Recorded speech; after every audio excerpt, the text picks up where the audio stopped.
Hey everybody, high schoolers, you've probably been home a lot and quarantine, not feeling good, and you want to come to youth group. You know what? We're going to bring youth group to you. We're going to do a youth group experience, a high school ministry youth group experience. So join me tonight as we do this together.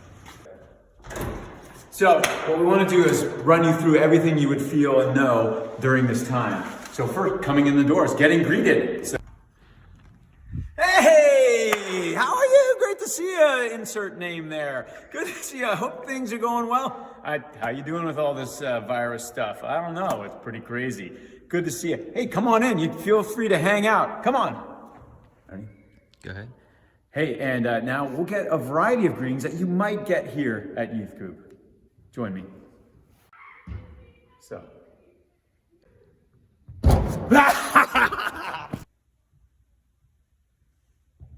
Hi. Hello, how are you doing today? Hi. Some of you guys do some activities beforehand. We'll try to recreate that for you. Here we go. Go.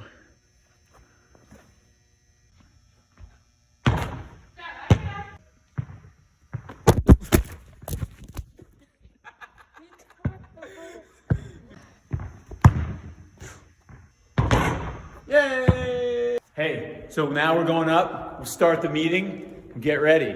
Remember this little walk? It's good stuff. Come through. Come through. Okay, so you're probably having a conversation with your friends right now, walking up, getting ready, trying to figure out what we're doing tonight. Maybe what we're talking about. Here we are. Look at this place. It's still beautiful. Still beautiful. It's amazing, Kyle, how you can do that without looking. Good job. That's all right. You're holding the phone. Am I? You're holding it like the end of it, not the middle. Oh.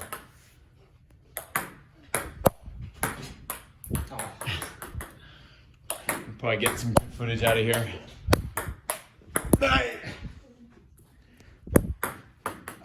Okay, good.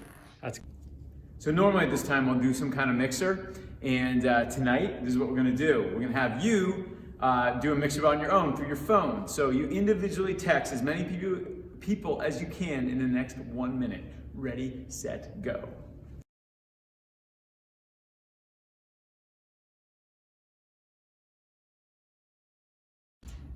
Now you text 2 or 3 of your close friends and ask them, how have you been using all this time that you had? What are the creative ways you've been using this time? Go, we'll give you 1 minute.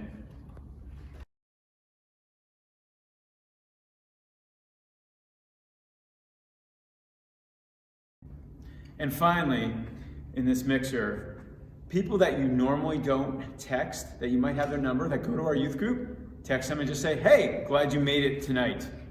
Maybe they didn't, I don't know. Just do it. 1 minute, go.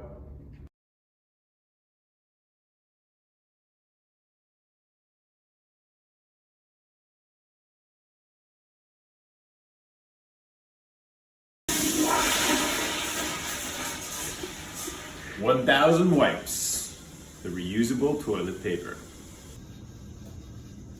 No more toilet paper shortages. Normally we have some good time of worship. Tonight we're gonna at least get one song in, so let's get focused and take some time to get before God and just give Him the glory right now. All right, hey high school, I hope you guys are doing well. I hope that at this time you're connecting in very unique ways with your family and being safe, guys. I hope you're resting and just finding cool, creative, fun things to do in this time. But hey, guys, we want to invite you in this time of worship. We're going to sing the song of Holy Spirit. We all know that song. And guys, just to continue to keep our eyes fixed on Jesus. Guys, we are seeing how our society right now is panicking over this coronavirus, and there's a lot going on. And so, guys, this is a great time for us to continue to seek God and to be a shining light to this lost world. So pray with me and we'll sing together. Father, we thank you so much, God, that you're with us and that you are our comfort in time of trouble. God, we're thankful, Lord, that we can trust you, that you are going to come through and that you are going to guide us through this time. And God, I know we miss each other, and God, we are anticipating the day when we can come together again and hang out and But God, in the meantime, Lord, we want to continue to keep our eyes fixed on you. So Lord, I pray that you may be glorified through this worship. God, we love you. We thank you. So sing with me, guys. There's nothing worth more that could ever come close. Nothing can compare. You're our living hope. Your presence, Lord.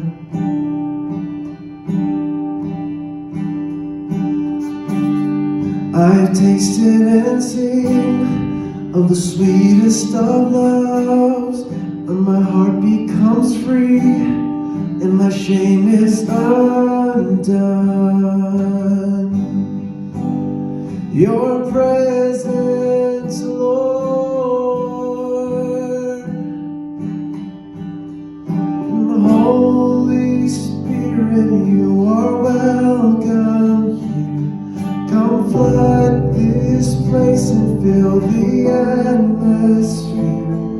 Your glory, God, is what our hearts long for, to be overcome by your presence, Lord. Your presence, Lord.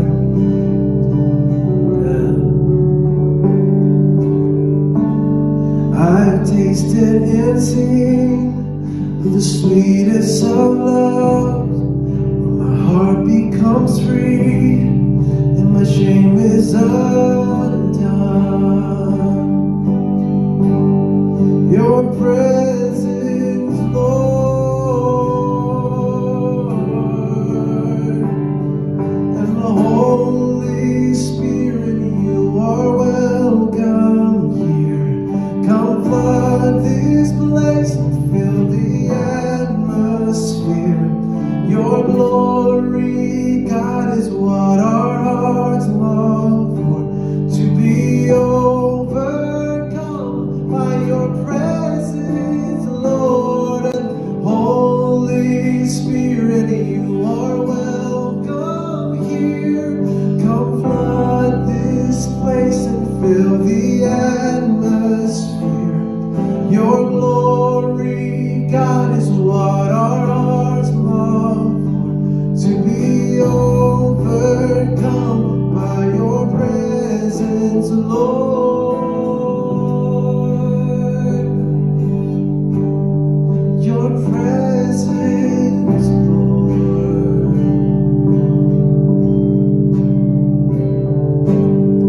Let us become more aware of your presence. Let us experience the glory of your goodness. Let us become more aware of your presence.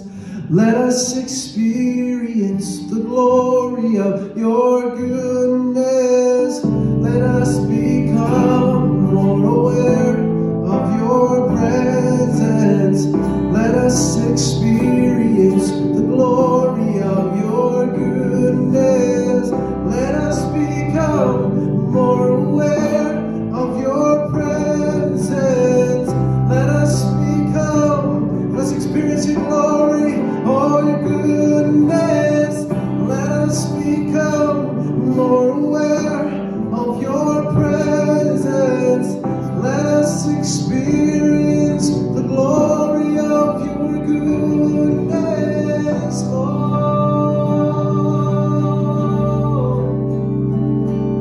The Holy Spirit, you are welcome here. Come flood this place and fill the atmosphere. Your glory, God, is what our hearts long for, to be overcome by your presence, Lord. Your presence, Lord. So one more time. Holy Spirit, you are welcome here.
Okay, so this time of life is so unique and so interesting.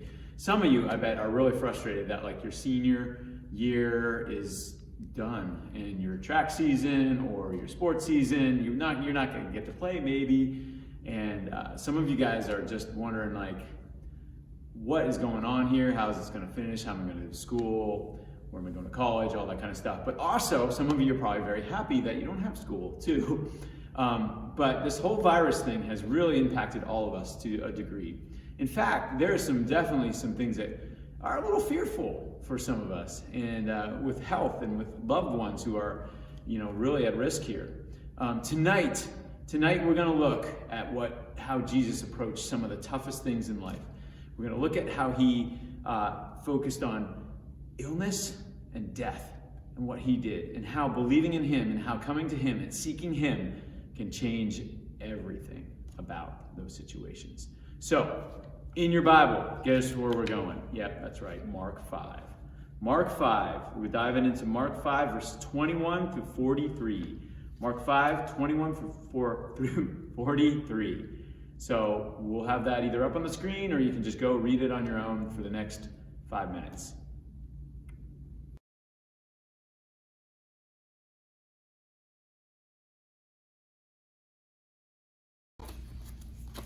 Hey, so join me in reading this, and I'm going to kind of give you comments as we read it. Did some study on this passage, and there's some interesting things here I think can really help us in our lives. Okay, here we go. Mark 5, 21 through 43. When Jesus had again crossed over by boat on the other side of the lake, a large crowd gathered around him while he was by the lake. Just to stop here, you just remember that at this time in Jesus' ministry, he's got these incredible crowds just following him because of what he was doing. He was healing people, he was driving out demons, he was preaching and teaching, and people were just drawn to him. So he just stopped over the other side, like they knew he was coming. They showed up. They were ready for him. Then one of the synagogue leaders named Jairus came, and when he saw Jesus, he fell at his feet. He pleaded earnestly with him, "My little daughter is dying. Please come and put your hand on her so that she will be healed and live." So Jesus went with him.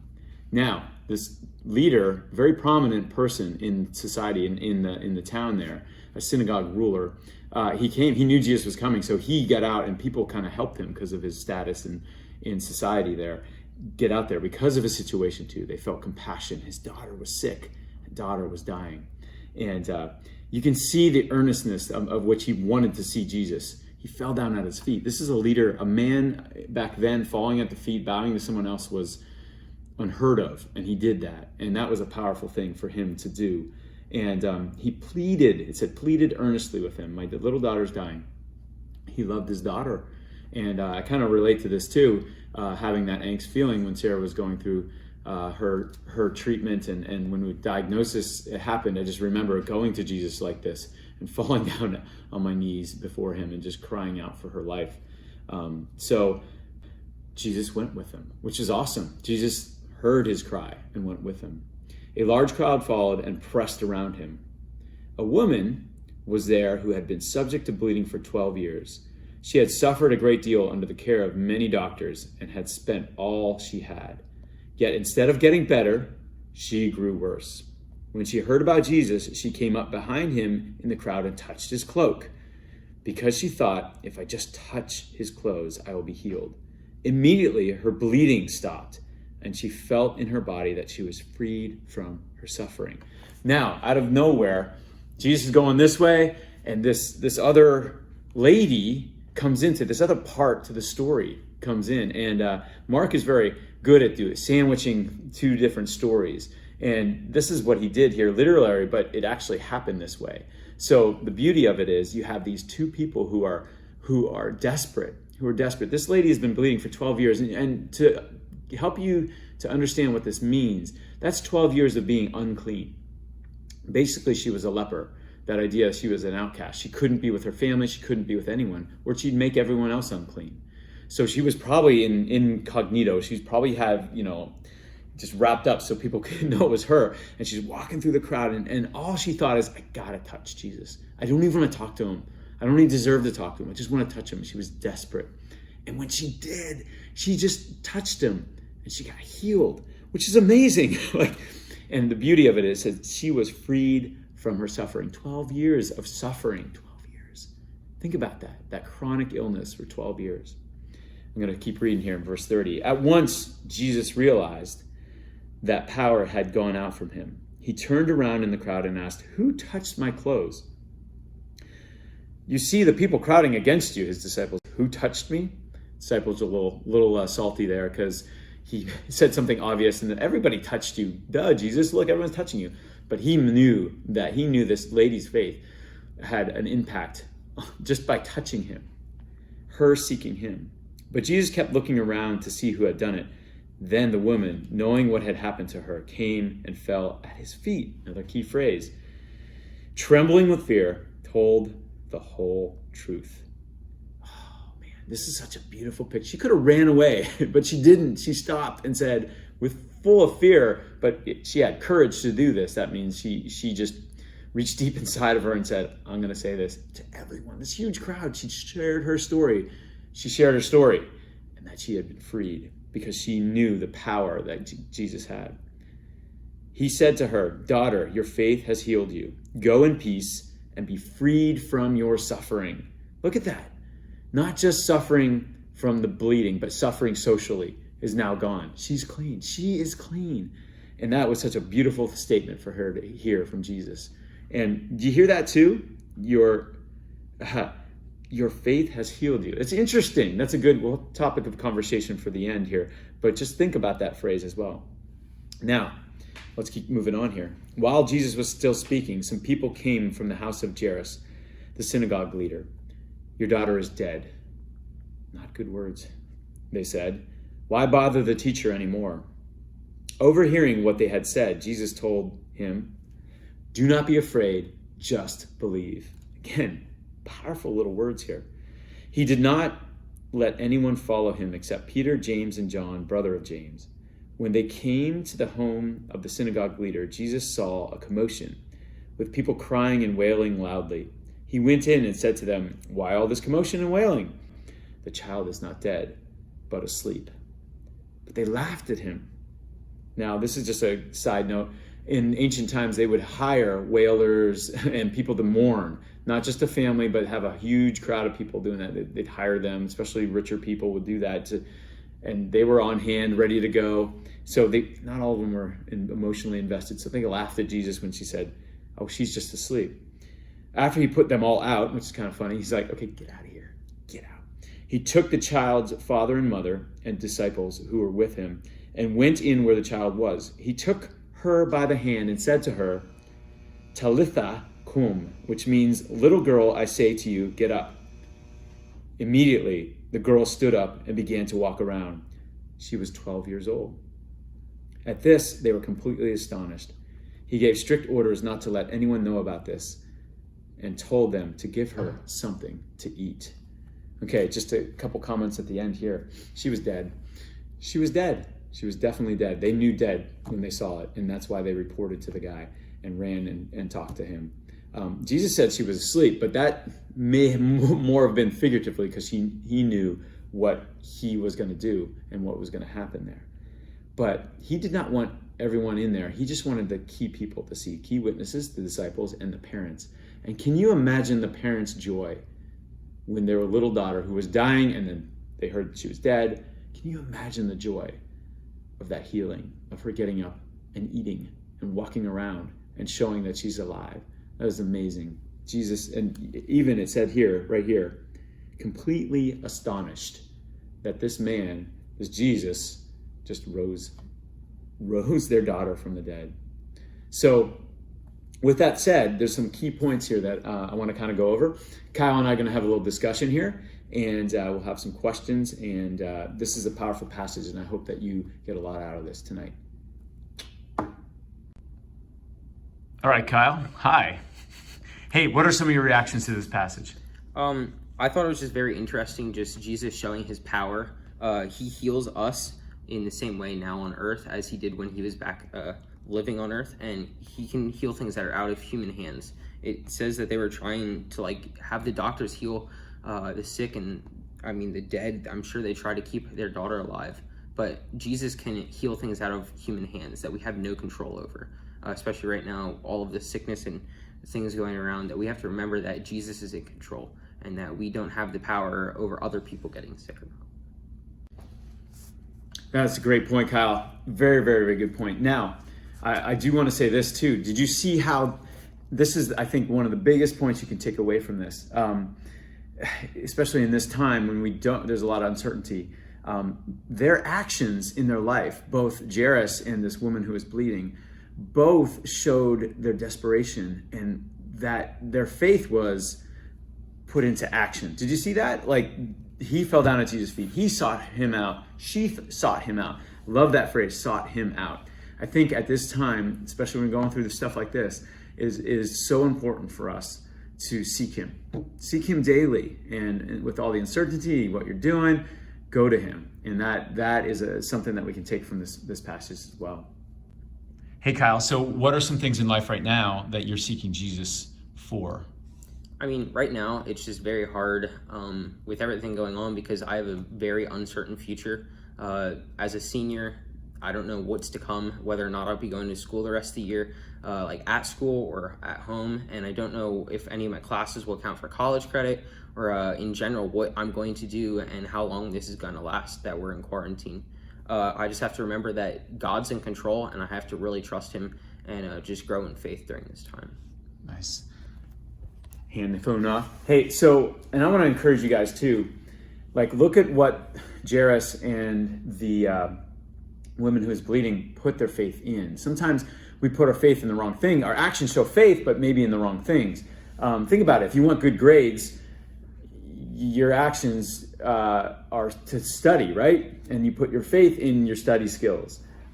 If you want to buy a car, you're going to go out there and work to get money to buy the car. So you're putting your actions to the goal, the end goal. And when these guys went to Jesus, they were desperate. They had nowhere else to go. The women went to doctors for 12 years.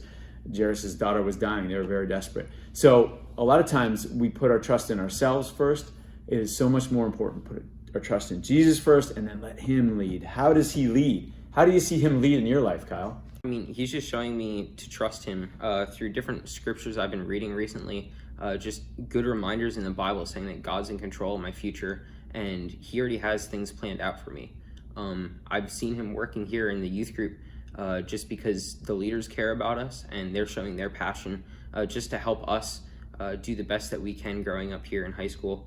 And the church leaders and pastors during this time are doing a lot, and it's very definite that God is working and just leading me to have a heart to want to serve our church and want to serve others and help them grow too.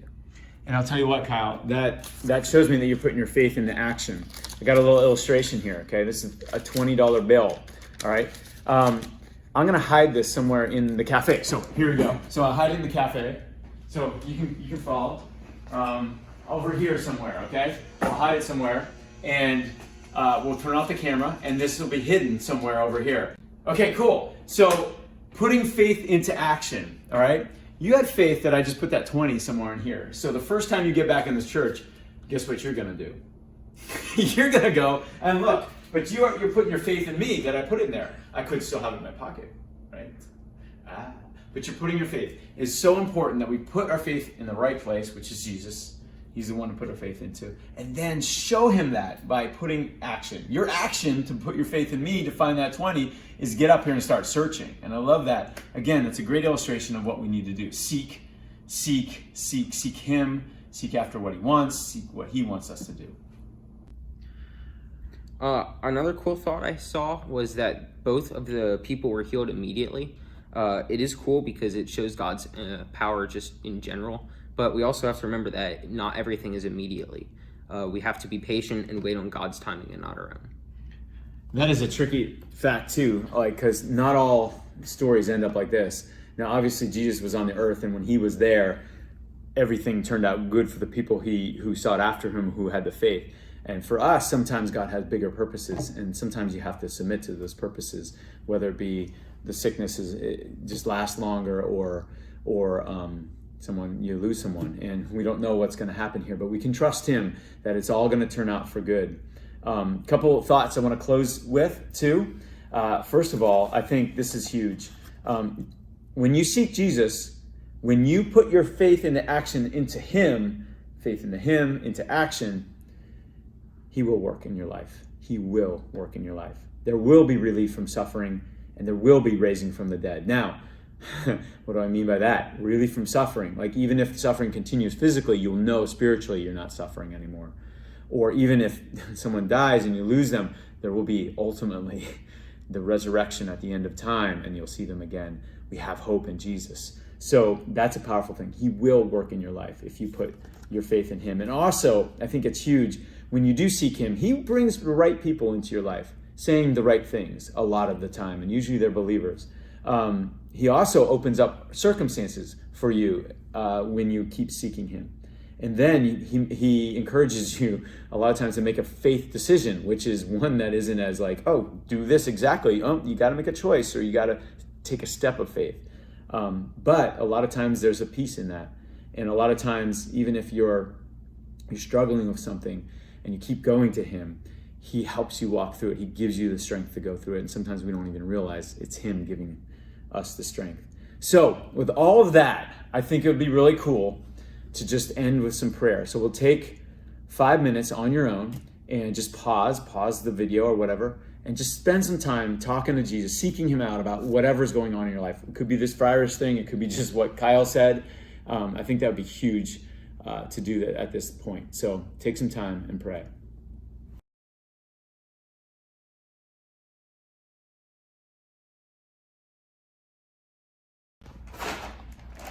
Hey, so we prayed, we're good. In fact, it'd be great if you can comment or text me or text some of the leaders and just share what you need prayer about, and we'll pray for each other, or text some of your friends. I think that'd be great. We will have some snacks. These are some open chips. They've been open for a while. I'm not gonna eat them. I'm probably gonna throw them out, but here you go, share. We also have some cheese balls, which, they've been open for a while, and since no one's here eating them, we're gonna smell them. Cheese balls, yay! Gonna have some kind of virtual game with that, and some very open Chips Ahoy cookies. You're missing this feast. I'll leave them here for you if you really want. That'd be fantastic. And not to mention, we forgot I don't know who brought this, but we got Fiber One. You can have this too. It's not open. All right. All right, we're gonna play a little game to end here, a little Pictionary. Kyle's gonna draw something, I'm gonna draw something, and you guys on the chat, first person to guess what it is as he's drawing it, wins a prize somehow. We'll do something, we'll figure something out, all right? So here's this.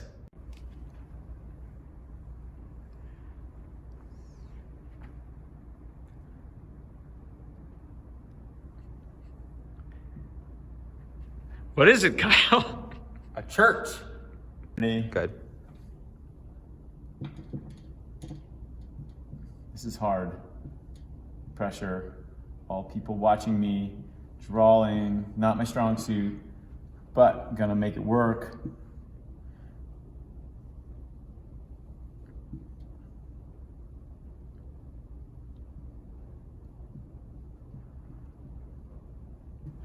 What do you think? What do you think, people? What is it, Mark? That would be Seth Fisher. So we got to keep 6 feet away from each other. Yeah, sorry.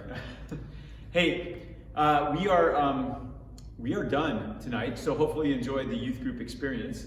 Kyle, I had a lot of fun. I hope you did too. Yeah, it was fun making this, but it would have been way better with everyone here. We know it'll happen. We'll get there. Maybe a couple weeks we'll be able to meet again. But with that said, here's some announcements. First of all, next week we might try to do this live, like have a Zoom thing. I don't know if you have Zoom, the app, which is a large group conversation. You get up to 100 people in it. We might try that next week with youth group. So that's one thing. And we might be doing some other things during the week too with your life groups through different virtual stuff. Let's get creative. Let's encourage each other. Let's share verses with each other. Let's pray for each other. Let's keep doing that through this time. So, any other thoughts? Let's have fun, even though we're at home. Keep it real.